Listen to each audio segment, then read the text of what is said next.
sure you've seen lots of many pain conditions over the years, but what do you believe are the most common root causes of chronic pain? Well, when you phrase it like that, I really feel old.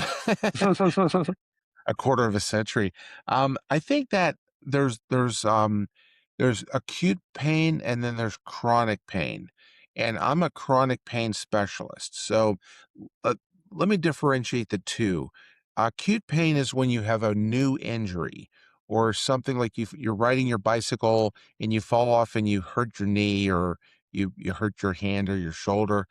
That's a new injury, that's acute. When it comes to chronic pain, that would be something like arthritis, something that's been degenerating for a long period of time, or like a disc injury, a herniated disc. That would be considered a chronic issue.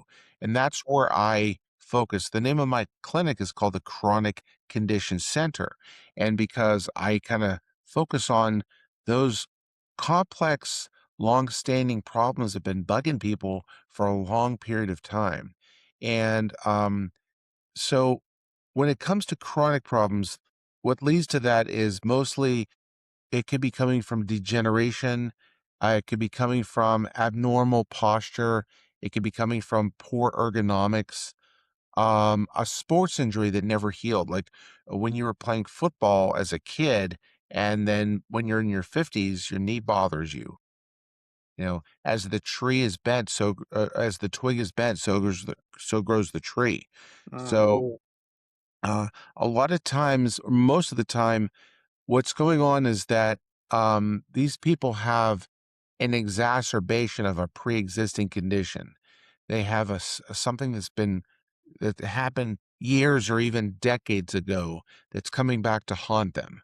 And so, I have to do a very thorough consultation and exam to find this sometimes hidden root cause of what's causing all this pain with people. Mm. Uh, and say for instance, someone had a sports injury 20, 30 years ago, and let's say it was a knee. Let's say, I don't know, let's say they had a grade 2 tear of their anterior cruciate ligament, but now it's 20, 30 years in the future. Why do you feel that someone might still be in pain? What would have caused that? Because, you know, you'd imagine that the ACL would have healed itself, there's still pain in the knee. What do you think can be the cause of that?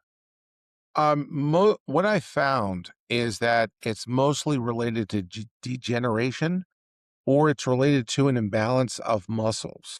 So, around the knee joint, you have six muscles on the front of the knee, six muscles on the back of the knee. And if the muscles are short or they're weak, that can cause an asymmetry, that can cause an imbalance in the way that the muscles pull. So, think of like a pulley. If you've got the pulley on one side and the pulley on the other side and a rope connecting the two, if one is more dominant, the other one's more recessive, that's going to cause an imbalance. And that often leads to degeneration, arthritis, some inflammatory process of other body tissues like bursitis or tendonitis or anything else that ends in itis.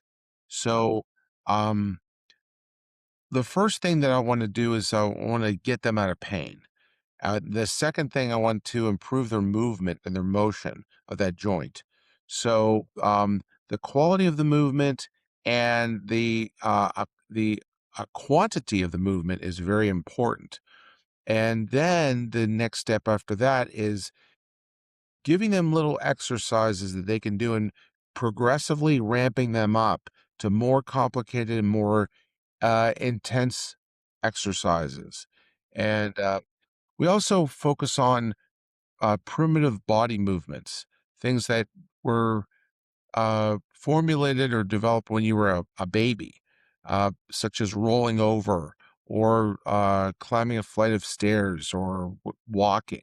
Sometimes people miss certain developmental phases, and that can lead to different problems. Mm. If this sparks something for you, there's a much deeper conversation in the full episode. You can watch it here on YouTube or on Spotify or listen on Apple Podcasts. Like, subscribe, and stay connected for more.